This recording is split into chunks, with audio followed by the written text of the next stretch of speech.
So the idea behind today's talk, folks, is to knowledge-infused LLMs, right? We're going to be grounding LLMs. We would like to build a knowledge layer atop the intelligence layer, right? So I'll walk you guys through various different methods in terms of how this can be done. Before we proceed, I want to make sure, Manas, are we recording this talk? If not, shall we Yes, begin recording? yes, I have already started the recording. Okay, perfect. So, like I said, right, we're going to be covering various different methods to build a knowledge layer on top of the intelligence layer that the LLMs already offer, and various different methods to achieve this particular end result, right? So, on the right, you'll see an outline of my talk. What we'll do is we'll get started talking about what this intelligence layer is at a top level and what the knowledge layer is that I just spoke about.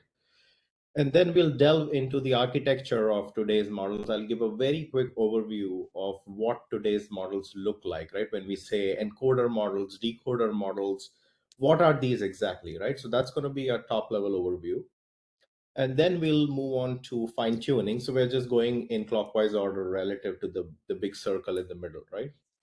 So fine tuning is going to be our next topic, and we're going to touch upon full fine tuning and parameter efficient fine tuning, the two big paradigms that currently exist today to adapt LLMs via fine tuning.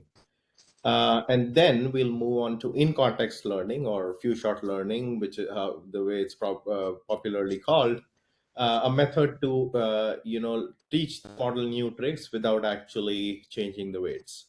And then lastly, we'll talk about retrieval augmented generation RAG, along with knowledge graphs and how you can ground your LLMs with knowledge graphs as well. And I'll also present a case study of a paper that we just recently did in collaboration with UW in Seattle around knowledge graphs and LLMs. All right, with that, let's get started. So the first, part here is to understand the intelligence layer and the knowledge layer, right? What is this dichotomy that I speak about, right? So when you're looking to domain adapt LLMs, the two things that are available in front of you are a base LLM and your private data, right?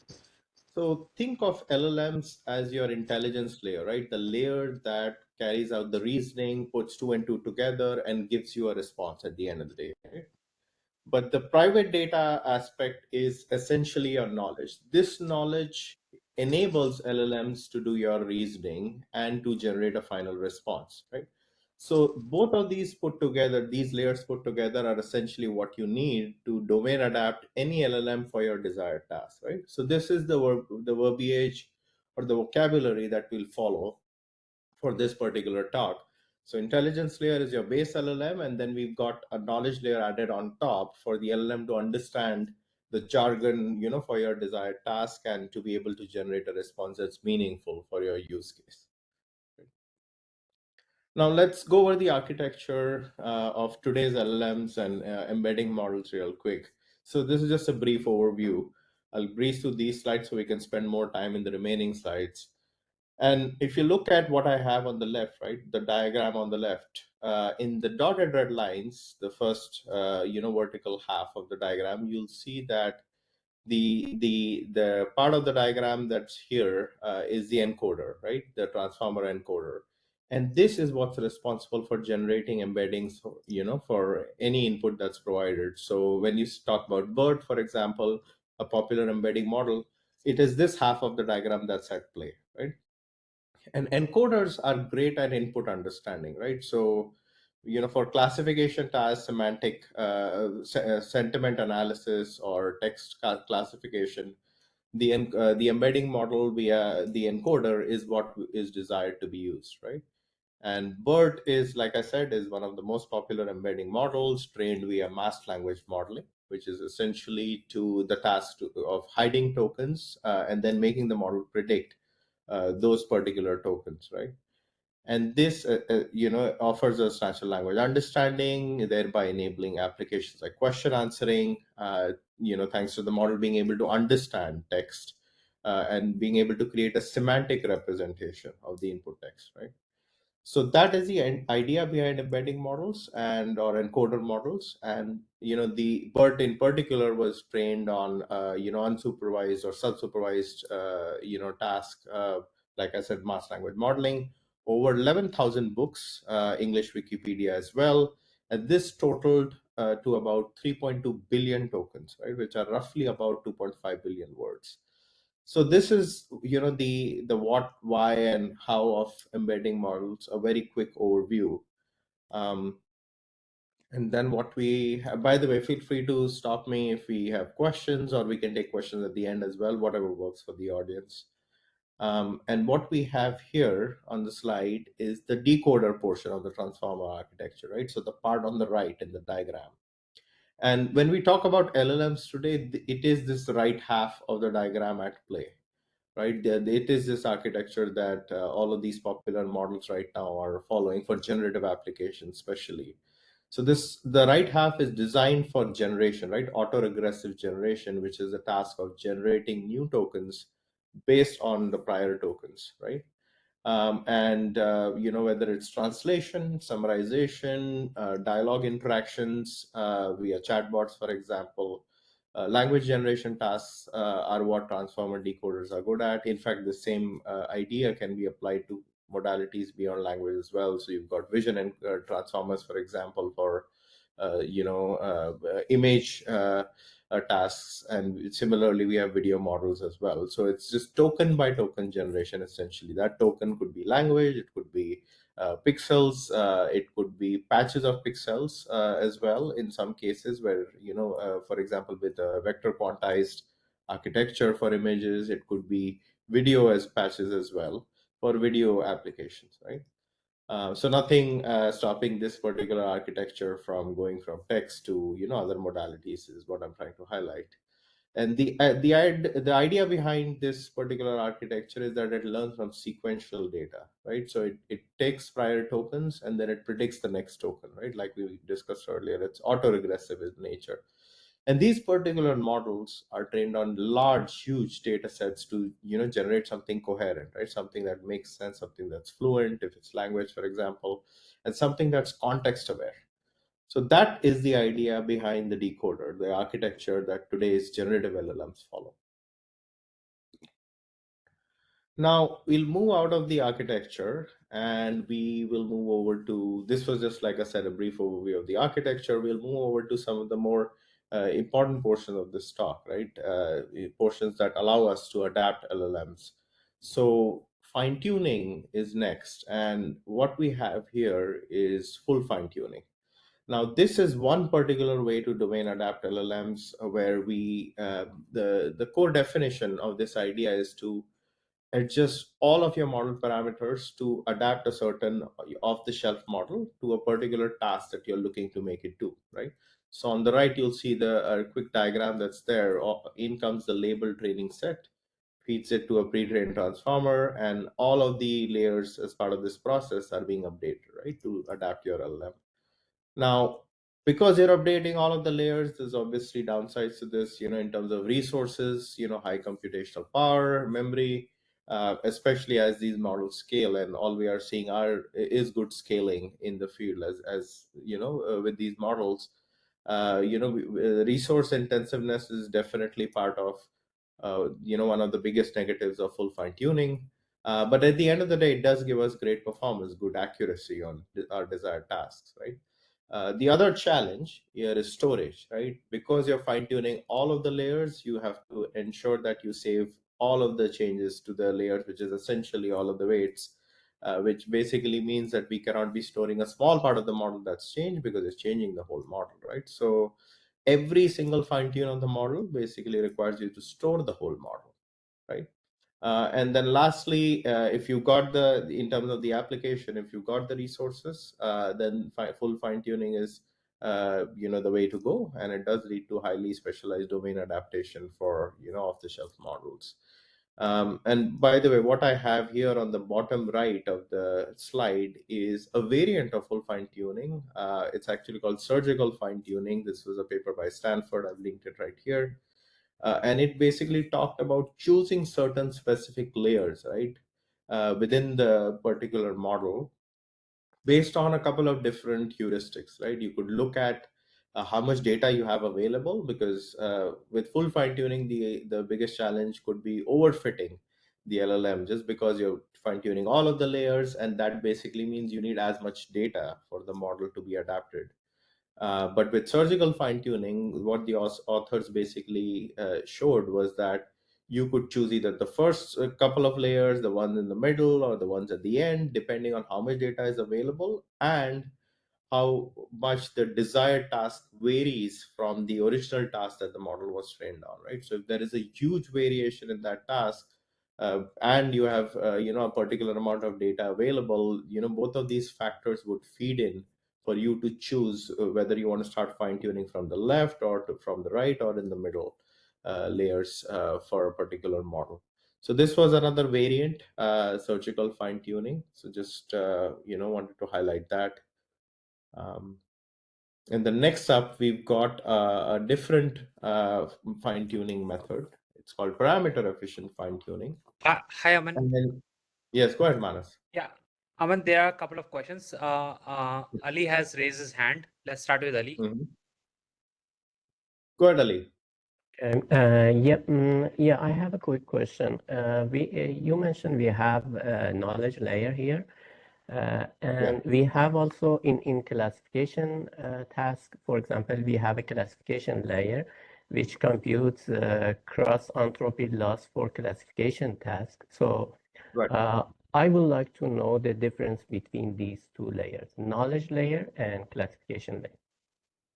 Sure. So the classification layer is essentially a layer on top of the features that are extracted up until the prior layer of the model, and then you basically add a linear layer on top, for example, to do classification over as many classes as you need, right? So that is essentially a Correct. layer within the LLM or within the particular model, whatever model it is. This concept extends obviously way beyond LLMs as well, for general classification applications, right? So that is an Correct. added layer on top of the features that are extracted.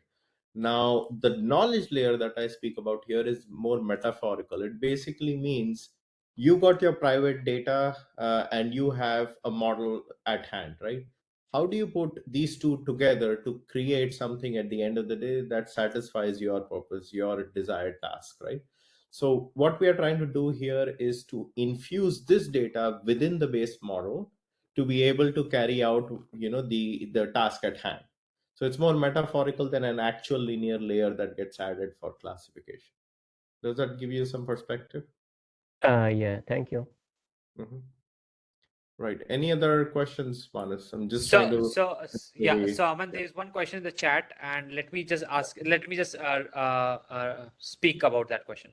Please, yeah. So, I have a. So, this is question coming from Saksham. He's saying that if on the web they say that LLMs are trained on the whole internet, then Mm. why do we fine tune it sometime, as it has already seen that data?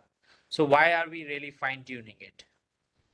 Got it. Yeah, that's a great question. So LLMs are trained on, common crawl. There is it's that is a filtered data set from scraped from most of the internet.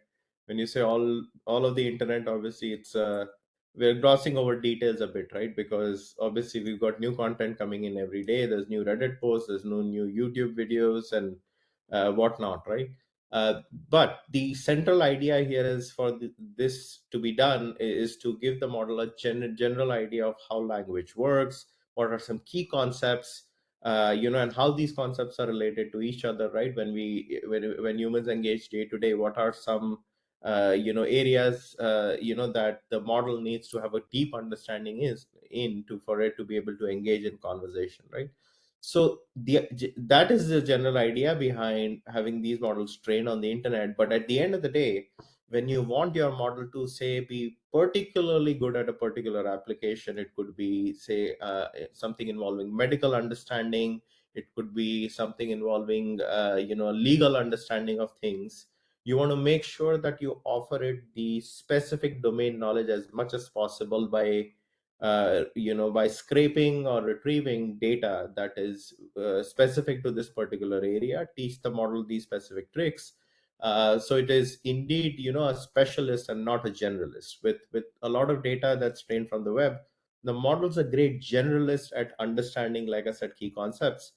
But if all you want is to make the model be a specialist in a particular area, then you have to get data from that particular area and then use one of the fine-tuning methods, or we'll talk about some of the others as well in context learning, RAG as well. These are the three key paradigms right now, right, to be able to get the model to be a specialist. So that is the view it as a generalist versus a specialist paradigm to understand why we do something of this sort. All right. Got it. Thank you. Absolutely. Any other questions, Manas, before we proceed? No, you can go ahead. All right. So we have the next 8 minutes or so, right, for this talk, correct? You can take more if you can take Yeah, 10 a little more more minutes. time. We Yeah. have a couple of more slides beyond 8 Yeah. minutes. So Yeah, absolutely. Go ahead. Perfect. All right. So yes, back to PEFT, right? Parameter efficient fine tuning. So the idea behind PEFT, based on what we saw earlier with full fine tuning, where it targets all of the layers, PEFT chases a problem that is similar yet dissimilar. PEFT focuses on a smaller subset of the parameters, and it freezes the rest of the model, right? And these are the parameters that are most impactful for domain adapting the model to the task at hand, right? And what it does is this basically enables it to reduce memory, storage, computational demand, and if you all of these are disadvantages that we spoke about for the full fine tuning paradigm, right, in the prior slide. So the PEFT does solve a whole lot of these problems, and obviously all of this leads to faster adaptation, right? The amount of time it takes to adapt a model, to train a model, or to do your desired task substantially reduces with PEFT. And one of the biggest perks of PEFT is modular storage. So at the end of the day, all you need is to store one base model, and along with that, all of these specific, the sets of weights that have been changed, called as adapters in literature. These individual adapters have to be stored along with the main model, right? So in that sense, for every task that you want to make the base model do, all you have to do is make sure you have the adapters handy, right? And lastly, PEFT is a general paradigm. There's a whole bunch of popular model methods and literature out there, right from LoRa, which is the most popular PEFT method, and it's got a whole bunch of different cousins, about 20 or so different methods that are based on LoRa. There's also adapters, there's prefix tuning, soft prompt tuning, so a lot of different PEFT methods which help improve efficiency for downstream tasks. And on the right, on the slide, we've got the LoRa representation, which basically injects two low-rank matrices, A and B, which are trained as part of this process, right? So you'll see them on the right, A and B, and you've got your pre-trained models or pre-trained weights for the model, which are frozen as part of this process.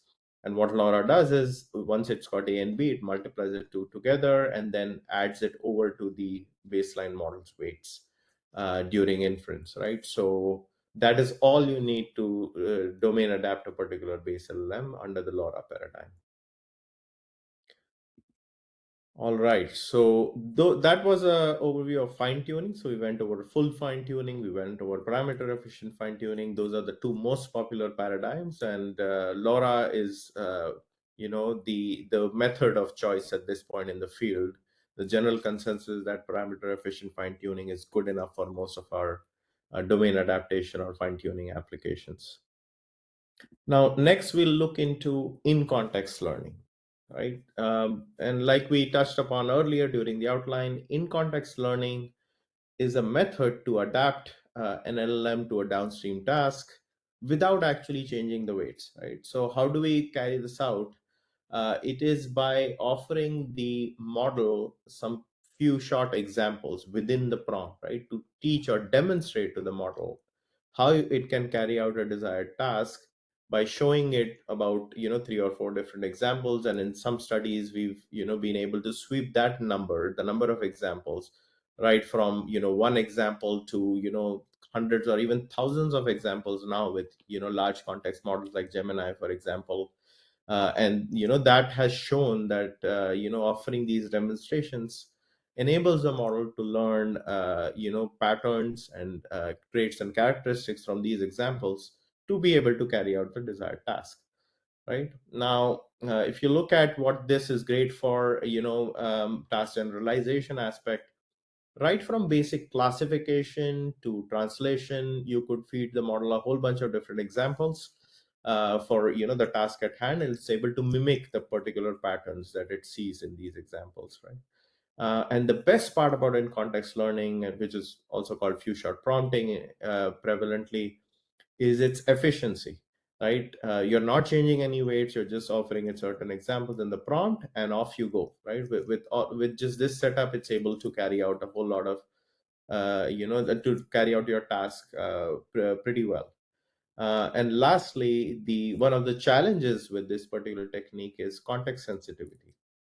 Now, what I mean by that is, as you structure your prompt, even as things like the order of the examples or the way the examples are laid out within the prompt, the general structure of the prompt is something that can impact the end result of the task. So it's important to try out various different structures and prompt smith a bit to figure out what gets you the best performance. So some of that manual prompt engineering is definitely required for this particular paradigm, but otherwise it's a pretty quick and easy way to get started and domain adapt your LLM. All right, and then we've got retrieval augmented generation, right? RAG, as it's popularly called. And the idea behind RAG is to combine retrieval and generation, right? And the way you do Aman, this is, go ahead, Manas. yeah, there's one question from Ali. Yeah. Yeah, can you please go to the in-context learning? Yes. Yeah. Thank you. Right. Yeah, my question is here. You said when we use few shot prompting, it Mhm. use those shots to learn. I mean to capture the concept in those samples. Right. So my Yeah. question is here, what if we provide, instead of like providing samples, we Mhm. can provide just the whatever we are looking for. Like if we are doing like classification, what if we provide definitions for those labels that we have in our classification task? So my question is, okay, for few shot, we know that it works. What if we use direct concept that we want the model to work on?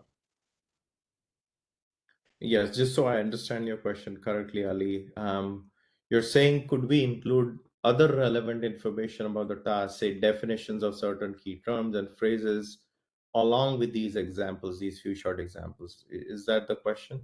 Uh, Almost, yeah. But see, instead of providing few shots samples, Yeah. instead of providing samples to give the model, this is the task, this is what you should mimic, we can Right. just provide the knowledge directly. I mean, for example, if we are working on like a task for classifying cars from other objects, we can say these are we can describe, for example, cars in some sentence and just provide those sentence in the prompt instead of providing few shots. I mean, sample like images to show that this is the car, this is car. So do you think providing the knowledge directly Yeah. can the model can capture what we are asking from the model? Yes, so providing the knowledge directly is definitely a good idea. And what we do in the field as we apply these models is we do provide that knowledge, that context around the desired task that we're looking to have the model do. Along with that, we provide the few short examples, towards the end. So this is generally how we structure prompts. We do have a whole lot of context and knowledge around what it is that the model is expected to do, along with the examples after. Now you can skip the examples after the few short examples, but then it's not in context learning because you're not showing demonstrations of what the model should be doing.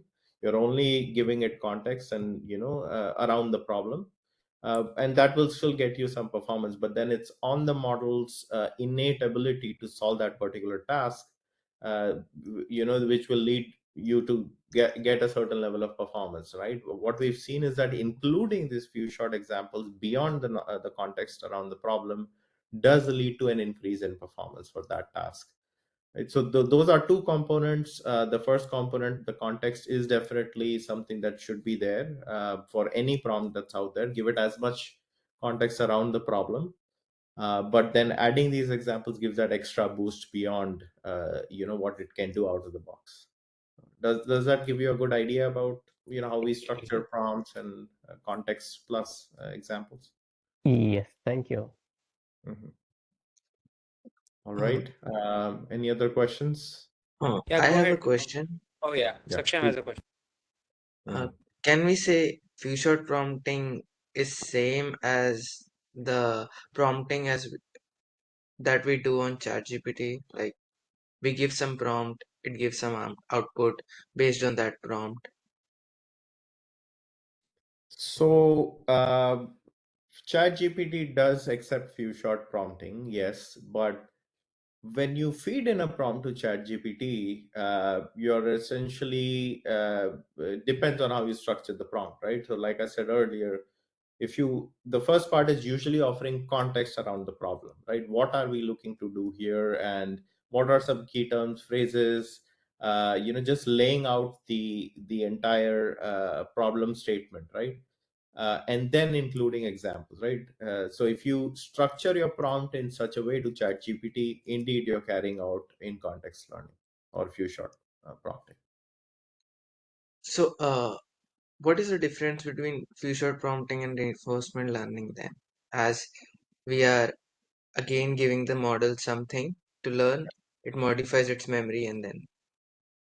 So reinforcement learning is a very different paradigm. Few shot prompting is a way to extract a good level of performance from the model without actually having to invest in modifying the model's weights, for example, right?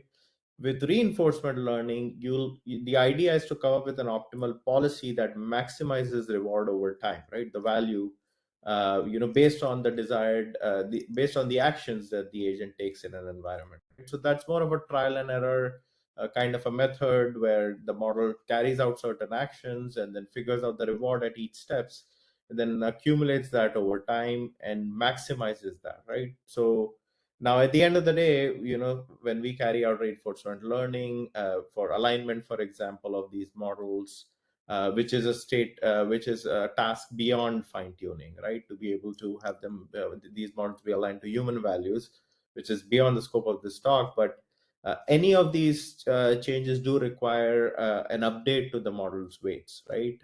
Whether we are aligning the model with RL or even with what we are seeing with O1, for example, OpenAI's latest model, where it uses reinforcement learning to carry out its private chain of thought as it thinks around the problem statement, right? All of these different methods to implement RL do make changes to the main model, right? They do change the model's weights. With in-context learning or few-shot prompting, there's absolutely no change to the model's weights. All you're doing is giving the model certain demonstrations to see if it can learn certain patterns and mimic certain ideas from your examples and carry out the task at hand better. So there are two different paradigms in that aspect. Correct. Thank you. Sure. One more question, Aman, from Yash. Go ahead. Uh, so you said it is about fine tuning. So you gave an example in complete fine tuning that in a Stanford research they took something like they fine tuned certain parameters based on the heuristics, right? Mhm. Uh, then what is the difference between that and parameter efficient fine tuning? Because they are in parameter efficient fine tuning, we are considering certain parameters only and freezing other layers. Yeah, In absolutely. this, Go ahead. Yeah. You go.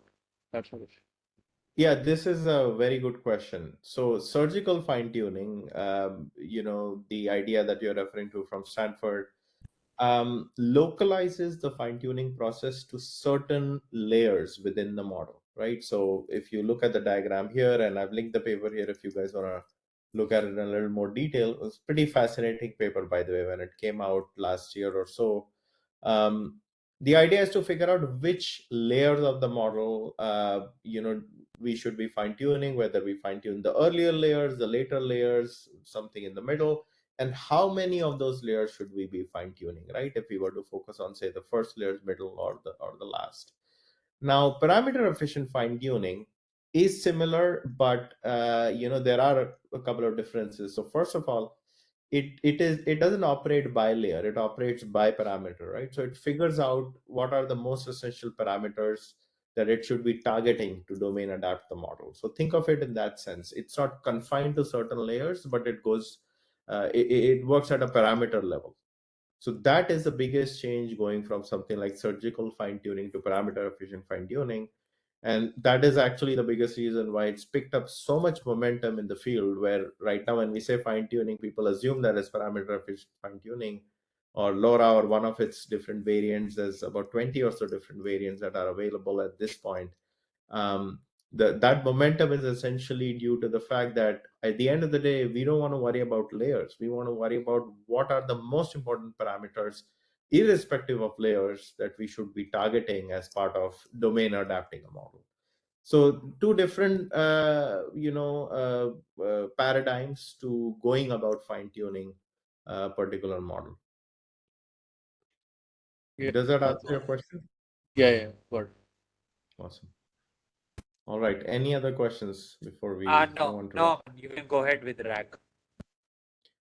Perfect. Sounds great. So we'll move over to RAG, which is our last, portion of this talk.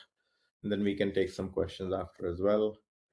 So yeah, just to give you guys a very brief overview of this. So like we were discussing earlier, um, so RAG basically, retrieves relevant information from an external knowledge base, puts that together within the prompt of the LLM, thereby creating something called as an expanded prompt, right? A prompt that has a lot more detail than what you started off with, because it has retrieved data from the external knowledge base. And then this is what the model uses to carry out its generation, right?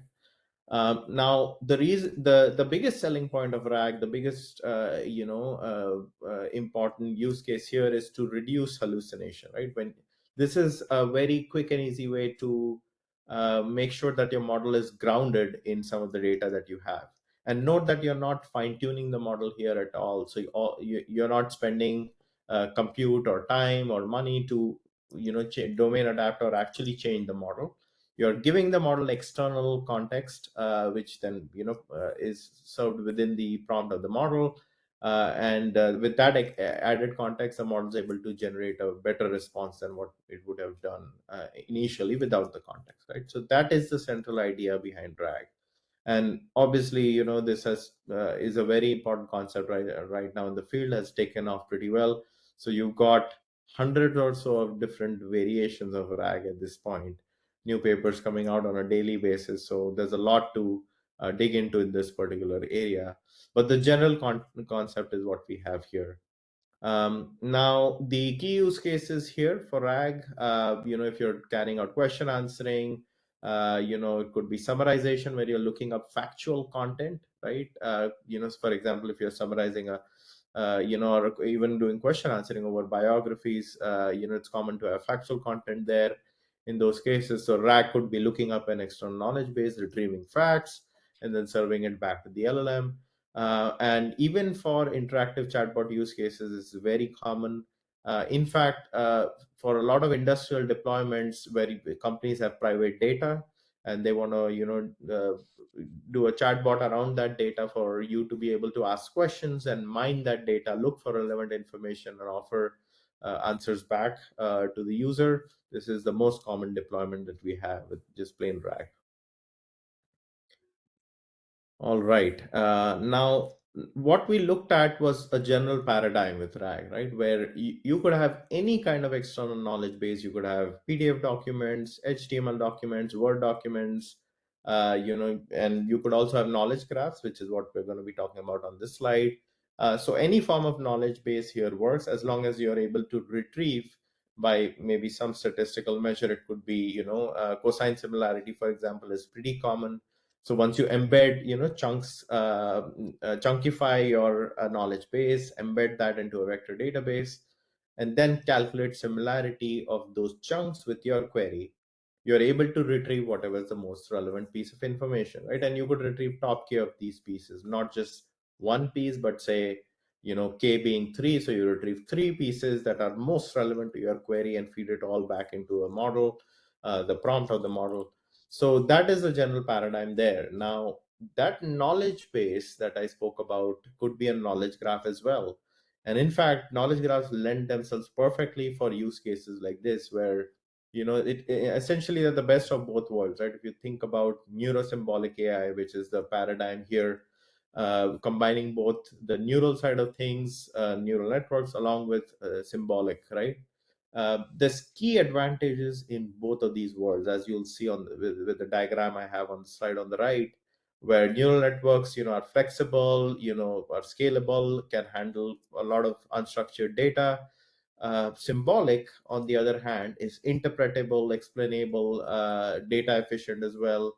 Can structure knowledge in a form that's easy to retrieve.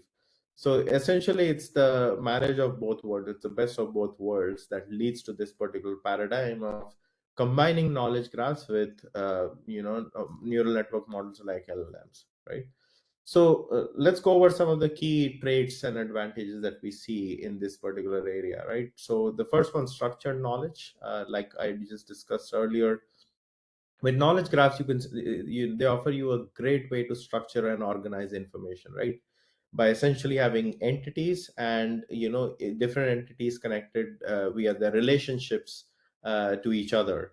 So that ontology that gets formed, right, which is essentially, ontology is essentially an enumeration of your entities and the relationships between them. That structure is what knowledge graphs are all about. And this structure lends itself, like I said, perfectly for what we require here for use cases like RAG, for example, with LLMs, or even fine-tuning LLM models with information within knowledge graphs, which we'll see in the upcoming slide that I have after this one. So there's various ways to use knowledge graphs with LLMs, right? Whether it's RAG or fine-tuning or even other methods. So the other thing is model grounding. The knowledge graphs offer a pretty good way to ground the model in factual data, and this also makes sure that the process is explainable at the end of the day. And if we can identify the triple that we used to generate some of the responses of the model, it does offer that kind of interpretability and explainability, right? For us to understand why the model generated a particular response or made certain assumptions, right? And in that sense, this leads to contextual enrichment as well. Why? Because you're offering factual information to the model that it can then use for, as its scratch pad to put a lot of these correlations together and then eventually generate its final response, right? So that enrichment of context is what knowledge graphs bring about for models like LLMs. And lastly, as far as applications are concerned, whether it's search engines, recommendation systems, like LLMs, chatbot use cases, knowledge graphs definitely offer a great form of contextual understanding for a lot of these use cases and applications. So that was the idea behind knowledge graphs and marrying knowledge graphs with LLM-based models, essentially the charter of neurosymbolic AI. Now, what we have here is a particular implementation that we put out. This was one of my papers in collaboration with the University of Washington, UW in Seattle. And the idea behind this was to carry out claim level verification and evidence attribution through knowledge graphs using an LLM model, right? So what we did was we basically took subject matter that had various factual content, broke it down into individual claims, And these claims were what were the triples within the knowledge graph, which were retrieved based on their relevance. And that is how eventually we carried out claim level verification and fine-tuned a model as part of this process as well.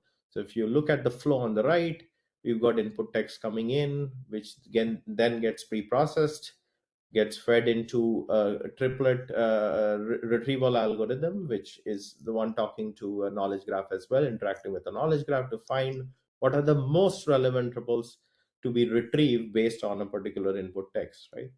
And then further on, this gets sent over to a model based on all of these relevant triples, which are obviously matched with the input text as well. So you'll see a feedback loop to the input text to make sure that there's enough relevance here with the input query at hand. And eventually, you'll see that this gets passed on to a model to fine tune that particular model to generate outputs in a certain way, thereby enabling claim level verification, right? So this was the core idea, the top level idea behind this work. I've linked the work here as well in case you guys want to dig into it and look for the overall framework and the methodology and the results as well that we have there. And the idea behind this was, like I mentioned earlier, explainability, transparency, interpretability are the key themes behind knowledge graphs, right? So that which lends itself very well to something like claim level verification. So we carried out this as a fact checker system, but instead of something that provides blanket labels, we were able to provide justification for each particular claim that's being made in an input query, thereby making the process explainable and transparent. And then lastly, we also looked at evidence attribution. Like I said, because there's explainability, you can attribute certain key claims within the input query to the particular triplets within the knowledge graph that they link to. And then lastly, you've got wide applicability as well, where obviously this problem was a particular niche problem within fact verification, which is a very tough problem, by the way, to solve. But the same idea could be applied to a whole bunch of different use cases, to enhance explainability. Whether it's text generated by a particular model, it could be text generated from, say, news headlines or news content, for example. You would carry out verification in a whole bunch of different use cases. And you could even, in fact, go beyond verification or claim verification to, for use cases of knowledge graphs and LLMs, like we discussed earlier. You could use it in a RAG setting where you're looking up key concepts and the relationships between those concepts and retrieving those for a chatbot use case, for example, right? So knowledge graphs go way beyond claim verification, but this is a particular use case that we investigated as part of this study. All right, so that wraps up this slide, and that brings us to the end of the talk. Thank you for the time, folks, and I'm happy to take any further questions. Okay, so